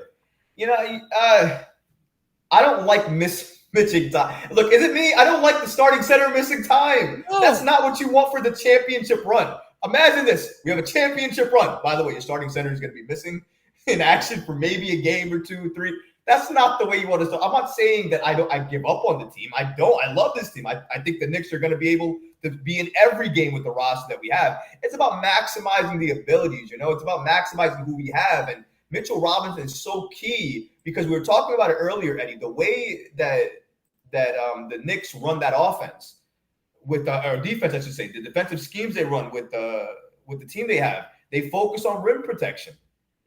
Mitchell Robinson goes down, Jericho Sims cannot give you that. No. And for all the good level of defense that Preston Achiuwa gives you, he also can't give you that level. So really, if the Knicks lose Robinson, we're done. We can't overcome that because especially if you lose him early. Because if you lose him a little bit late, like close to December, then we can float to the trade deadline, make a move. But if we lose him early, Eddie, that means we have to get to December 15th when Preston becomes trade eligible to even start to think about making a move. What are your thoughts on that? Mitch has to, if there's any year where Mitchell Robinson has to stay healthy and has to play over 60 games, this is the year. All right? Enough is enough. All right? We've dealt with this guy and he's got a lot of stands and he's got a lot of people that will die on a hill for him. And I think he's a great player, but he doesn't stay on the court. But my message to him is this year, you got to stay on the court. We need you on the court because we're a top 5 team and we have a chance to win the championship. So if there was ever a year you need to stay on the court, it's this year. So that is my message to him. Do whatever you got to do. I get you might not start that season healthy, but play over 60 games and give us good defense and stay on the court. Enough. What's a successful season for Mitch, you think, this year? Playing over 60 games. So regardless of stats, it's just about health for you. That's it. We both know what he could do. Yeah. We know what he's going to give us. There's not a question mark there. So play over 60 games and we are good. Get into the playoffs healthy. And because we're going to need him. If we go up against the Sixers, we go up against Boston, we're going to need him. So it's imperative that he stays healthy and that he plays. I hope he does stay healthy. I'm praying for Mitch. Obviously, I think we all are. I think people sometimes forget that criticism that often is warranted is not to say that we dislike anybody. I don't dislike Mitch. I don't hate Mitch. I just dislike the fact that I don't get Mitch healthy when I need him healthy. I think that's fair. Because if Mitch was healthy, I wouldn't have any criticism, Eddie. You wouldn't have any criticism. No. We'd be talking about a guy that's a defensive player of the year. Right. He was in the conversation before he was injured. So it's crazy. Let's see. This East can easily have us behind 5 or 6 games after the first 2 weeks, John. So Knicks GM is going back to John saying that even though we could probably live without Mitch for a little bit so he can get healthy, us doing that right now where we are, given the team that we are, if he misses 5 or 6 games, which could be a week or two, that could put us behind the 8 ball a little bit where you don't want to be. You want to be, above the 8 ball a little bit where you don't want to be, right? You're trying to get behind it as much as possible. We have the right aim. And I don't think right now doing that with the Mitchell Robinson injury is the right way to do it. I think you start off, it's going to get criticized, but you start off worse. You do. You start off worse. It's facts. I don't want it to be that way, but it is what it is. So keep it going. There you go, guys. I want to keep it going to see what you guys have to say. Nick Yak says, fans cry. We don't develop young players. And you want to play trash over our rookie center who balled everywhere he played. I think Nick Yak's talking about Ariel Huckaporty. If I'm right about that, please, Nick Yak, make the comment below because I believe we were talking about this before. I have something to say about this, and I'm gonna go off the chat for a second. We'll get back to that. But I think people are not getting my message on this, and I gotta say this. So, and Eddie will definitely agree. So I don't even think I have to ask Eddie, but just for common courtesy, I'll have us both on screen as I say it. Ariel Huckaporty, great. Glad we got him in the second round. Has a lot of skill, a lot of talent. He's green as hell. I saw him in the summer league. Didn't play that well. He had stretches where he did okay, but after certain time, then he got a 2-way contract, ladies and gentlemen. They'd have to standardize his contract for him to even play the entire season with the Knicks, right? And even if you want to tell me that he could play some minutes, Tom Thibodeau and rookies, we're talking about Kolek, who probably deserves minutes even over Ariel Huckaporty, and he might not see any. But you want Ariel Huckaporty to come in because he can play center. Rookie centers and Tom Thibodeau don't always work. It doesn't always mix. And even more so, we don't even have the roster to probably allow Thibs to do that. You have ever wondered why the Knicks are looking for centers with experience? Ever wonder why they're doing that and didn't just say, let's go ahead and just sign Ariel Laporte or convert him over to that final roster spot, which we still have available to a standardized deal? Why haven't they done it? They could do that. They can do it now if they want to.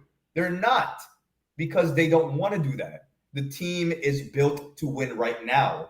And if you're going to do that, Eddie, you need a player that has experience, that's been there, or at least can be there enough that you trust and you've seen in an NBA type of game. What's your thoughts on this whole thing about rookies, Ariel Laporte potentially, again, good player, but him potentially filling up that backup spot in Mitchell Robinson's absence? He's not – Huck Porty, from what I saw in the Summer League, is not going to be a backup at all. He's a project. From what I've seen of him, he's a project. Now, I liked what I saw down low. He's got some post moves. But, again, this is Summer League. This isn't the NBA. This isn't even the G League, okay? This is Summer League, okay? It's a level below both of those, okay? He's like you said, he's green. He is very raw. So he needs a lot of time to develop. He is not the answer at the 5. He's not. Jericho Sims is going to be an answer before him. Yep. Please. So, I mean, again, second round pick. He's a project. If he works out 3 years from now, great. If he doesn't, I don't care. I absolutely agree with that as well, too. I think I have hopes for Huck Porty at least getting to a level where I think he'll play minutes, but that's all going to be contingent on him developing. You can't skip that part. You can't just go to start. I know we want to say that Mitch did that, and he's a second. You know how many second round picks have done the Mitch thing? I can't even count the number of centers that have done that. There's not a lot. And I'm talking about what Mitch does, not what Joker does, what Mitch does. And by the way, find another Joker. I'll wait. Yeah, exactly. Go ahead.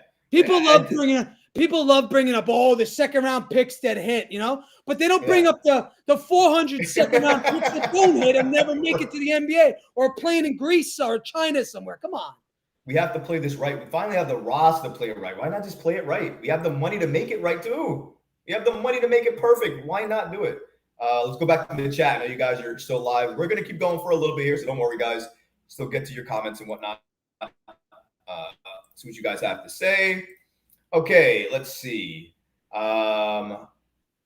Win now. We not even in fully function mode. So it's because Mitchell Robinson might be missing the start of the regular season. Listen, anything could happen. Notoriously, though, Mitchell Robinson doesn't really exceed his timeline. I don't think I've ever read of him exceeding timelines. If anything, maybe he's slagged behind a little bit. I think sometimes he was supposed to return, but kind of delayed a little bit. Not to say that's not bad, but we heard from reports today from SNY that the Knicks are having a cautious approach with Mitchell Robinson, how they bring him back along. And the reason for that is because they don't want him to re-injure that ankle. Re-injures the ankle, it turns the whole season around. So you got to understand that. Joe, you want to say something, Daddy? Go ahead. I'm just going to say, remember, they pretty much have Mitchell Robinson's minutes down to a science now. He gets 24 minutes a night. That's it. That's it. He's 24 minutes. Anything over than that, they have to manage him. And that's it. That's it. 24 minutes. So it's a risk. It absolutely. That's why they're talking about switching and things like that, because you're going to have to make up those minutes. And if you want to get other players minutes, you switch. You get Josh Hart to play more. You get Dante to play more. That's some of the reasons why. Joe Curry says campaign needs to be traded, but can I say we have 2 open roster spots? No, we don't have 2 open roster spots. We have 1. We used the other one that we had for Cam, and then we used our 2-way contracts that we have. We filled all of those. Yep. Kevin McCullough had that. Ariel Laporte had one, and Jacob Toppin had the other. And then Kolek. And Kolek has the regular contract with us right now, right? And then Dadier has the other. And Bates Diop has a contract. Right, he's still on the roster. So I think that I don't know where he.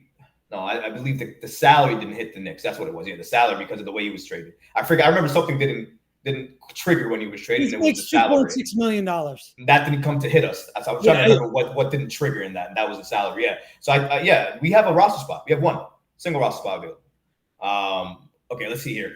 Bring up his summer league stats so you can eat those words. He played 18 minutes.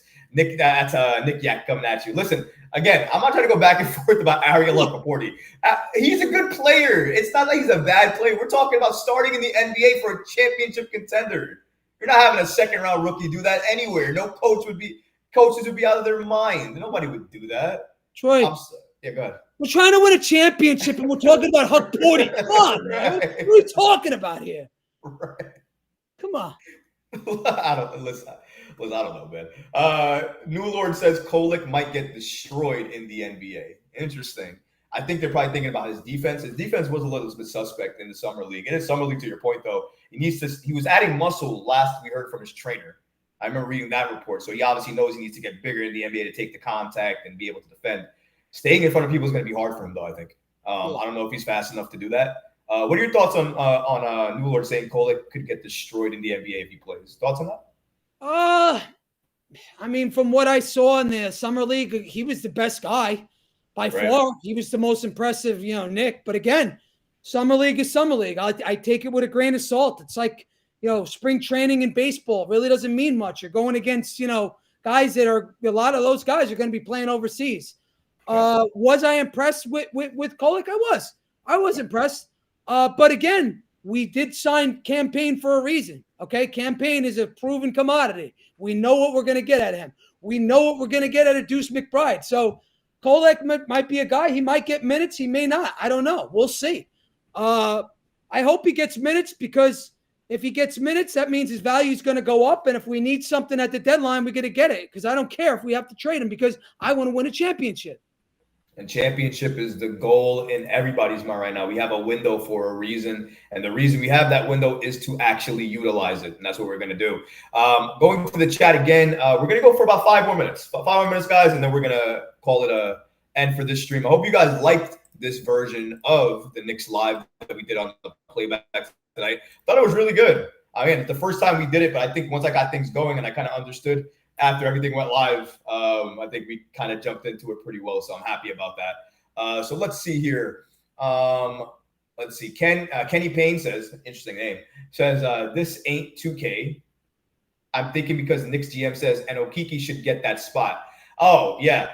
People thought the Okiki signing. Okiki got an Exhibit 10 deal. It's a training camp deal. He's not on a roster contract. People definitely got that misconstrued. You know what? It is a little bit fault on Knicks PR, though. I don't know if they announced it was Exhibit 10.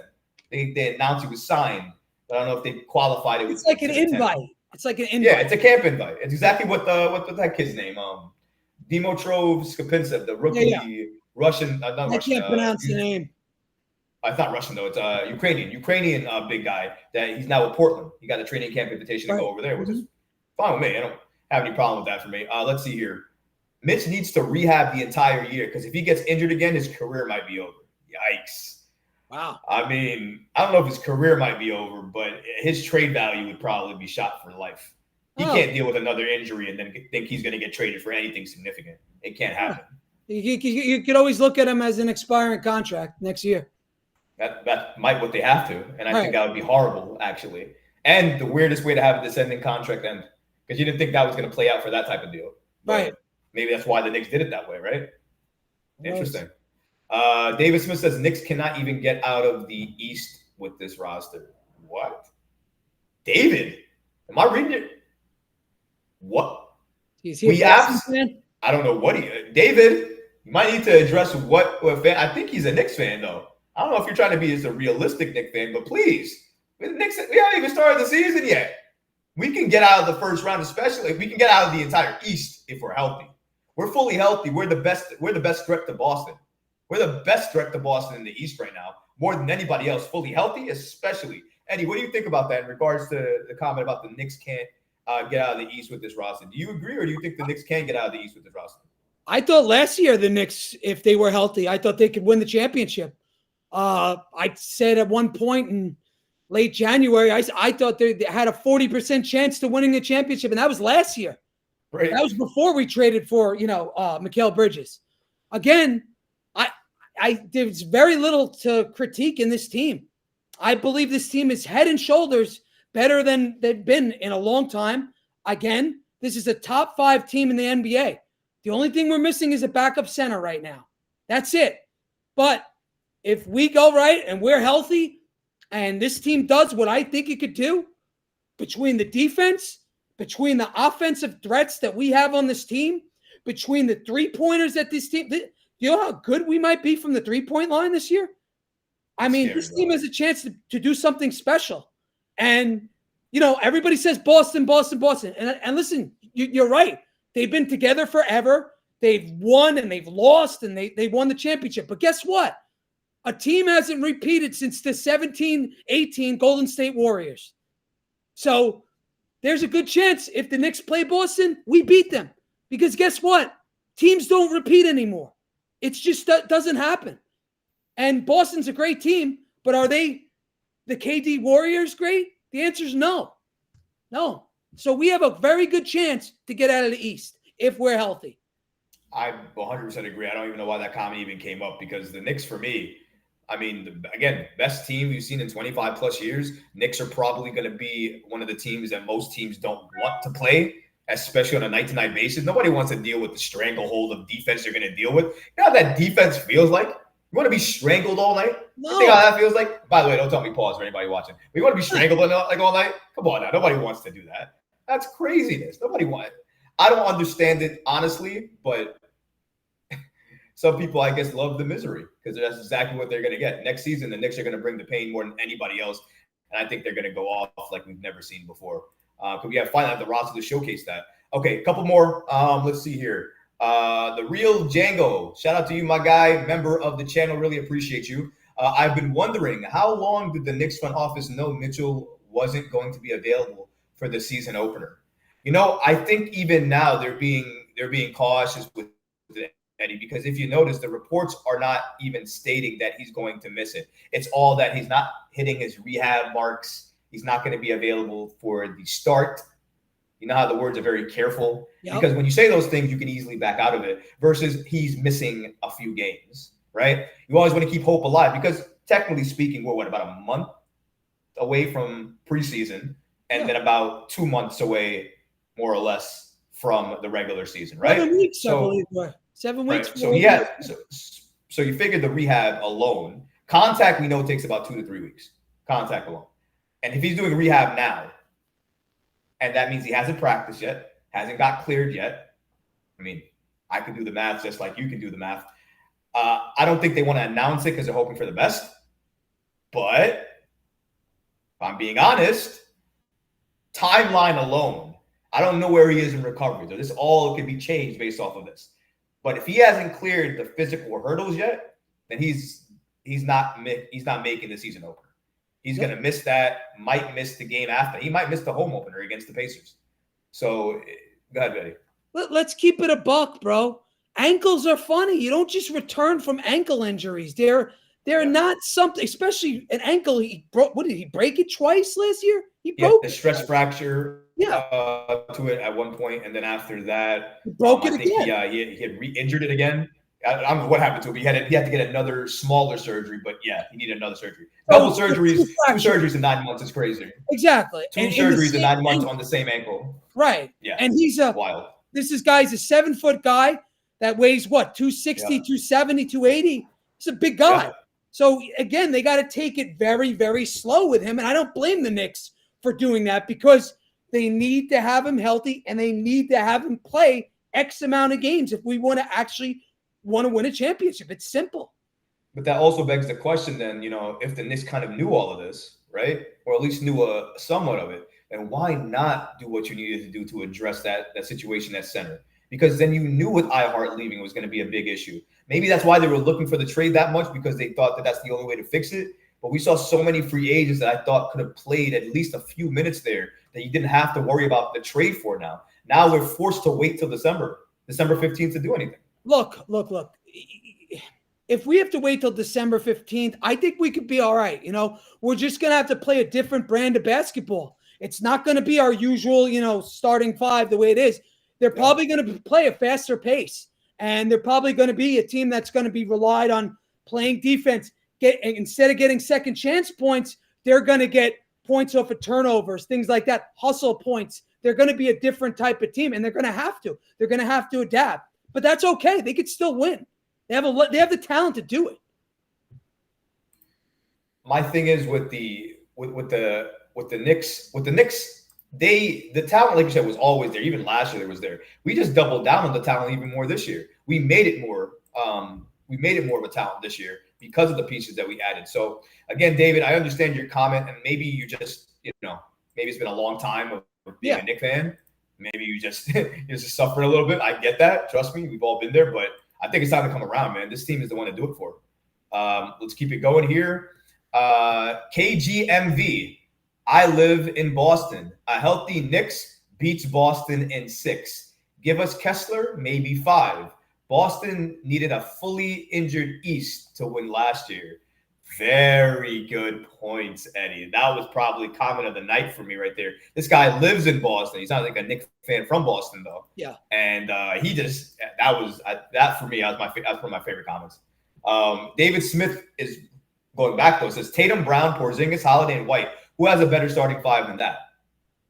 And the Beal says he shout out to him in the playback. He also says 100% agree in terms of that comment from KG regarding the Knicks beating Boston. Where do you stand on that? You know, that's a very polarizing topic right now in terms of realistically where the Knicks are and where Boston is. Now, I think as a Knicks fan, I don't mind saying this. I can quite honestly say it. I think Boston, in terms of talent, has the better talent position from position. I think that's not debatable. Besides maybe Brunson at some position, right? But I think in terms of fit, the Knicks have the overall better fit as a team. And I think that plus the bench that we have could blow Boston out. But it has to go right. But it's a very good comparison. You want to be compared to the champs anyways, right? So I don't mind it. But where are you on? Where are you at with the Knicks and the Boston Celtics? Do you think if they face Boston, 7-game series, both teams healthy where we are right now, Knicks win in 6? Where are you at? I don't think the Knicks will win in 6. No, I believe it'll be a 7-game series. If both teams are fully healthy, this will be a 7-game series. And I think it'll literally come down to the last possession of the game in Game 7, because that's how close this is between the two of those teams. And again, you give Boston the edge nationally, not only because they're the champions, but what Boston has that we don't.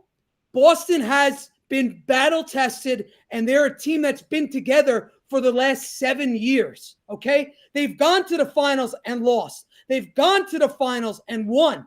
Okay, that's what they have over us.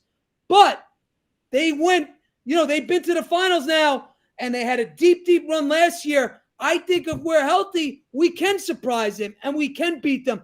But I'm not going to say, it's just, we could destroy them in 5. No. It is a razor thin. It is extremely close. Do I think we could beat them? Yes. Do I give the edge to Boston? I do. Absolutely agree there. I think the Knicks have, again, we're the biggest threat. You can't be the biggest threat without having something to offer. What we have to offer is the roster we just created. I appreciate the chat. Thank you guys so much. You guys stuck with us for the entire thing that we were doing late night tonight, and you guys are still going with us. So I really do appreciate that. I'm just going to go ahead and say this last comment that where's this one at? Hold up. Where is this? Joe Curry says, I didn't break any bones while I fell on 4 stories. He's brittle because he never ate his freaking vegetables, Robinson. I think that's the perfect way to end the stream with that comment. Mitchell Robinson being brittle and a little bit broken. But you know what?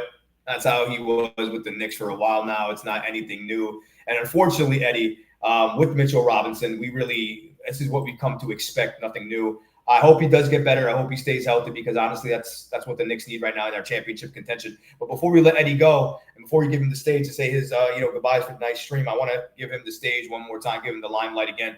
Please, it's free, costs you nothing. Just go to Twitter, X, whatever you want to call it. Follow at Eddie Presti _ and that's all you have to do. You'll get content like you never thought you would get possibly before in terms of engagement posts. You'll see some cool gear. He does a lot of those designs that you might see as well too, in terms of New Jersey concepts and things like that. So definitely make sure you're following Eddie if you're not doing so already. Knicks Live is mainly to highlight our contributors and content creators who do this each and every day without any thanks. Nobody gives them any type of concerns of like, are you going to do content today? Or maybe this content is something you should cover. Sometimes nobody cares enough, or sometimes they care too much. And sometimes they berate you for things that you do.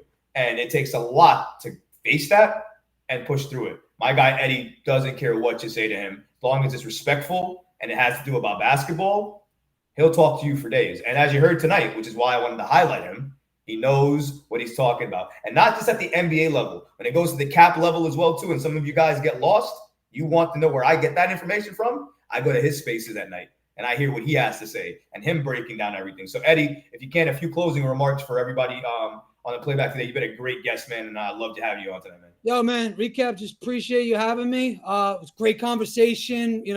I think we, broke down pretty much a lot of what's going to go on in this next season. So, as far as the trades go, we hit that. We hit the caps, we hit the extensions. To me, this is a great show. So I love having being on here, and I appreciate you highlighting me, man. I really do. Of course, man. Like I said before, Knicks content creators are what this show is for. And as you know, because you've seen the people that I have on here, the content creators that I have on here are not people that I've known for a day or a week or 5 days. I've known these guys for a long time. Eddie was one of the first people that I met on Knicks Twitter, as they call it, or Knicks X, whatever you want to call it now, X community. At that point when I first joined, before Recap was even a Recap, and I remember that. I remember people who joined me, was there with me, and I always want to bring them back to see what they're doing, how they're doing, but also showcase what they're doing. I follow him for a reason, guys. So I'm hoping you guys will do the same thing too. One of my very good buddies, and somebody who's not only going to be covering Knicks, but covering the NBA in general. So if you love that as well too, you're going to get even more content for him. It's not only going to just be Knicks, even though you're going to get that. And of course, he's a Knicks fan, but it's going to be a lot of other content as well too. So definitely stay tuned. Eddie, thank you so much for joining. And again, everybody in the chat, thank you so much for coming on Knicks Live, whether you are either participating on the app X, whether you're over here on the playback. Shout out to you, D-Block. I see you out there saying great show with Recap. I really appreciate that. Or you're on YouTube as well too. Like I said, wherever you are, wherever you watched everything, it's so appreciated. Thank you guys so much. For me and Eddie, we're out of here. Peace and love. Until next time, take care, guys.